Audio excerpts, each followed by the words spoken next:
కార్తీక మాసం 2025 ప్రారంభమైతే అక్టోబర్ 22 బుధవారం నుంచి నవంబర్ 20 గురువారం వరకు కూడా ఉంటుందండి.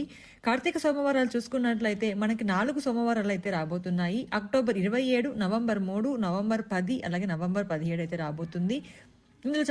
ఇందులో వచ్చే ప్రతి పండుగ కూడా మనకు చాలా ఇంపార్టెంటే. కార్తీక పౌర్ణమి అనేది నవంబర్ 5వ తేదీ రాబోతుంది. 7 గంటల 12 నిమిషాల లోపు దీపాలు అయితే పెట్టుకోవాలి.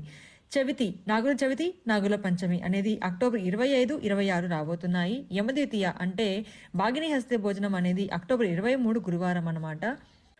ప్రబోధిని ఏకాదశి నవంబర్ 1 శనివారం రాబోతుంది. అంటే శ్రీ మహావిష్ణువు యోగ నిద్రలో నుంచి మేల్కొని భూమిపైన తులసి కోటకి వస్తారనమాట. అంటే బృందావనంలో ఉన్న తన లక్ష్మీదేవిని అమ్మవారిని కలవడానికి వస్తారు. క్షీరాబ్ది ద్వాదశి నవంబర్ 2 ఆదివారం. అంటే తులసి మొక్కకి అలాగే ఉసిరి చెట్టుకి చేసే పూజ అనమాట, పెళ్లి చేసే పూజ.